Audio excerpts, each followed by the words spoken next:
Namaste. Hi, welcome to the Shaman and the Mermaid. And we're out here in the wilds of Wyoming at Katrina's mom's house. And we're filming our astrological report for December 26th through January 25th. Yeah, so we're crossing into a new year, 2024, and there's quite a bit going on, and we're excited to bring it to you, but we're only going to cover a few of the main aspects since there's so much, and it's a busy time of year, and we know your time is precious, so we'll give you the highlights. And it starts on December 26th, the day after Christmas. What do we have? We have a Cancer full moon, and Chiron is going direct that day, and we have Mercury squaring Neptune. These are three of the big things in our report. Mercury is going to square Neptune twice because Mercury started retrograde back on December 12th, and it squares Neptune going this way, and then further forward in the report on January 18th, it's going to cross Neptune's path again for a double square. So whatever we're saying here applies twice. It's all underneath the Cancer full moon, and the new moon later in the month will be Capricorn, so we have this balance of energy between Cancer, which is the feminine, intuitive, emotional intelligence, and Capricorn, when it's balanced, it's about how to apply that in the world, create structure, and support each other. What do you think about all that? Well, I like that you said when it's in balance, because there's a lot of indication that Capricorn energy can be out of balance, as Pluto has been in Capricorn for the last long time years. 2008. So quite a while, since 2008, which is when we went into kind of a financial recession there. And when it's not in balance, it can be very patriarchal looking. And we're going to have some shifts. Right now, Pluto is in Capricorn, and it's going to move into Aquarius, which we believe that Pluto into Aquarius is kind of that dawning of the age of Aquarius that we've all been talking about since the 60s. Like, I feel Pluto is the actual step into it. And it's been dancing across Capricorn Pluto for a little while. And in this report, it's going to step over and be there for most of 2024. And then in September, it'll dive back into Capricorn just to make sure we don't have any crud we need to drop off there. And then it will move permanently in there for how many years? Until 2044. So long time. Yeah. So this Capricorn to Aquarius energy is a lot of what we're looking at in the report too. There's a few things that shift. But back to December 26th with that full moon in Cancer, and just to remind us that Cancer's home is, or the moon is home in Cancer. So this is an extra comfy, cozy time for the moon, and it's emotionally kind of feeling secure. So that's a good one for this. But if home front is a little rocky in general in our individual worlds, it might feel uncomfortable, because if the home setting isn't feeling cozy and warm, and moon's home there, it could just accentuate some of that. So something to be aware of on that day after Christmas. But hopefully everything is just illuminated on that emotionally stable, comfortable place of moon and home in Cancer. Showcasing some of our feelings and emotions in a good way. That Chiron direct, Chiron's been retrograde since the late spring, and this is one of those energies that brings in our mantra, which we'll share with you, which is be the healer that reveals the light. And Chiron is the wounded healer, and Chiron has a dual journey in life. One is to show us what our wounds are, and two is to journey through the healing and then turn around and help others and help them heal and find the light. That Mercury squared Neptune is also pointing out some spiritual work that needs to be done. Mercury is the energy that helps us understand the quality of our mind or our karmas, and Neptune is the spiritual light. Or the delusion and being lost in the abyss of our own kind of murky mind. So there's a bunch around that very first day that kind of kicks off that be the healer that reveals the light. With Chiron direct, it's saying march forward now as your healer self, in that healing place inside yourself, and help others to see their light simultaneously. We've just crossed from winter solstice into this new beginning of light. So that's kind of also part of that reveals the light. Let's take our healed selves and help others find the metaphorical light as well as the physical light, you know, stepping out into this new 2024 with some hope and some insight and enlightenment. And then also that square of Mercury with Neptune. There's going to be a few squares with Neptune. So to me, this time, this report is saying, check in with your spiritual self and your deluded self, because there's some squares to that. Make sure we get those harmonizing and they're not just, you know, butting heads with something, your spirituality or your delusion, either way, whichever one feels stronger at this point. And then our next big day is December 28th, and we have Mars squaring Neptune, as I just mentioned. So that will be, Mars is your personal self. That's kind of the aggressor, the warrior that take initiative. And what do you think of that square in particular? Well, it's coming off the heels of Chiron direct and Mercury square Neptune, so it's a similar theme. Mars's highest goal, spiritual goal, is to open our hearts so that we can walk the spiritual path. When that is not known or suppressed or misunderstood, it's about all of the lower desires being replaced for that desire for spirit or light. You know, it's the greed, it's the lust, it's the anger, it's the jealousy, it's the misguided, it's the lazy. Materialism. It's the lost in fantasy. And so this can expose Neptune when it's squaring something. It exposes, as Katrina said, a delusion, addiction, confusion, and it can be challenging. And it's something that we can't push away because it's very water, like a tidal wave coming over. So these are all the pre-days to January 1st, which in the Gregorian calendar marks the beginning of the new year. So a good time to take that squaring energy and really sit down with ourselves and make a plan as we march forward into 2024. How can we be the healer that reveals the light? Then our next big day is December 30th, and we have Jupiter going direct as well. So another planet going forward in its march. What do you have on that? This is a pretty big energy because Jupiter's going forward in the sign of Taurus, which is close now to Uranus in Taurus, which they're going to conjunct in April of 2024.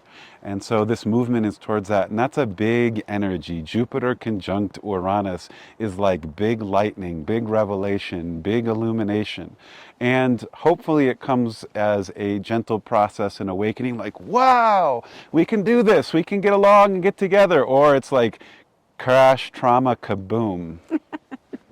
So December 30th, Jupiter is saying to Uranus, I'm coming towards you, and let's let them be friends. You know, you create that energy through your free will choices, and Jupiter is the big teacher. So let the big teacher kind of march towards big revelation. And again, the healer, be the healer that reveals the lights.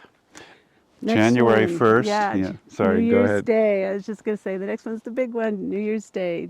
We have Mercury going direct, and the first day of the year can sometimes be considered the tone or frequency of the whole year. Well, Mercury going direct is kind of a tone for the year. Yay. Things going forward, things moving, things resurrecting, things maybe coming into a new dawn. And Mercury is communication. Mercury is the quality of the mind coming to the light like a crystal skull. Mercury can be technology and commerce being in right way. What do you got on that one? Yeah, I think you've said all the main hits. Sometimes that commerce piece, we think of just the financial, but I like to start shifting our ideas around security being associated with money, and let our security be around other sources of abundance. Like, how do you feel when what's prosperity to you? And to me, it's surrounded in loving kindness and good friends and company and family that support us, and having the things we need and not obsessing about materialism. So I feel there's a shift on January 1st towards what is more appropriately abundant, a new definition for abundance in that way. And then we move on. Our next big day is January 8th.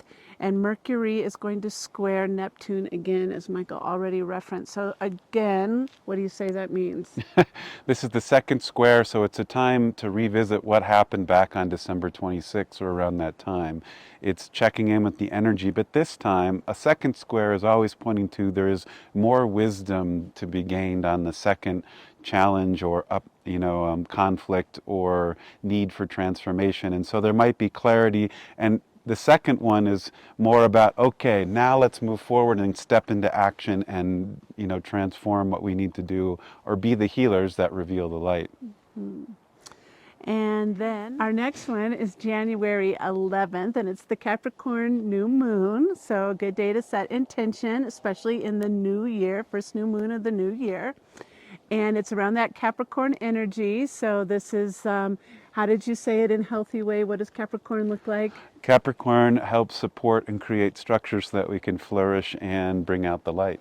From the balanced Cancerian emotional place, like we got our emotions in check, we're the light now, so let's set some strong foundation and structure around that on this new moon for the whole year as well as for the month cycle.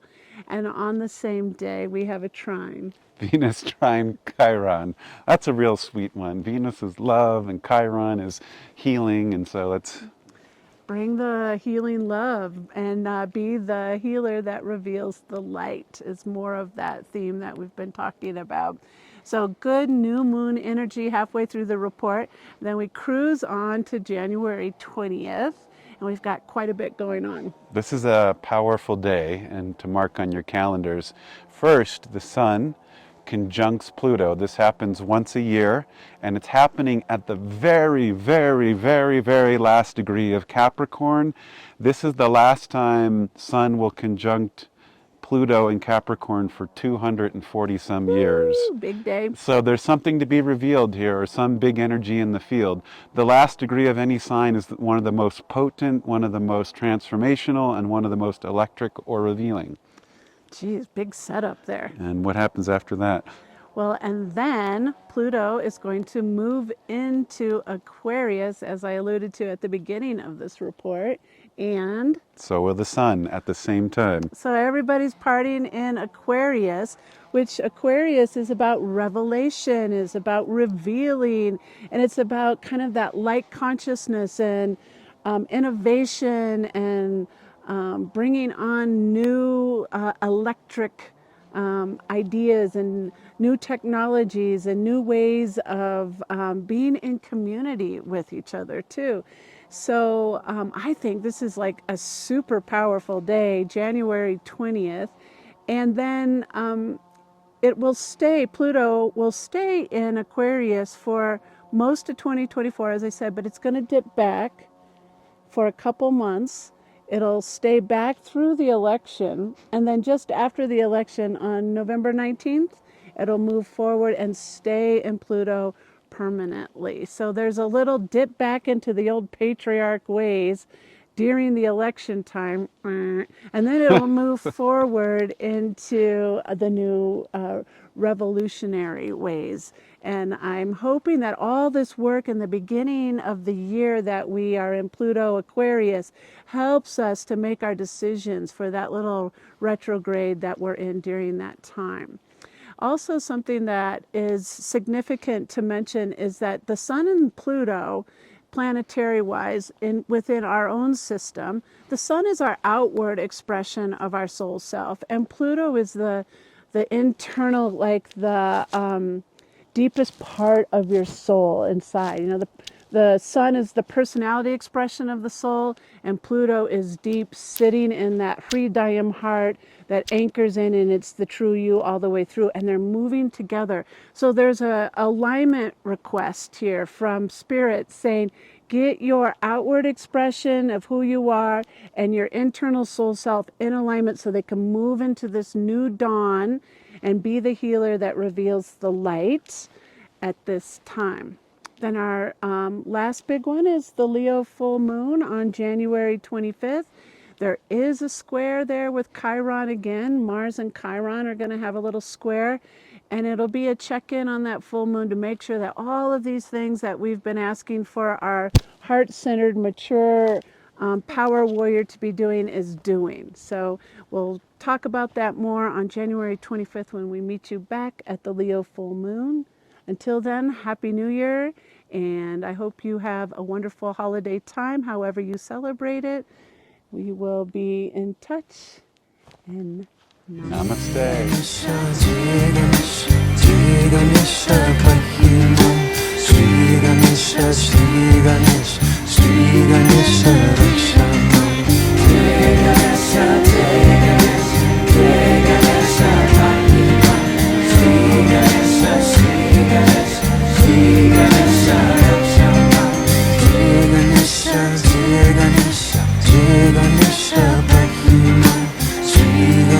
Shri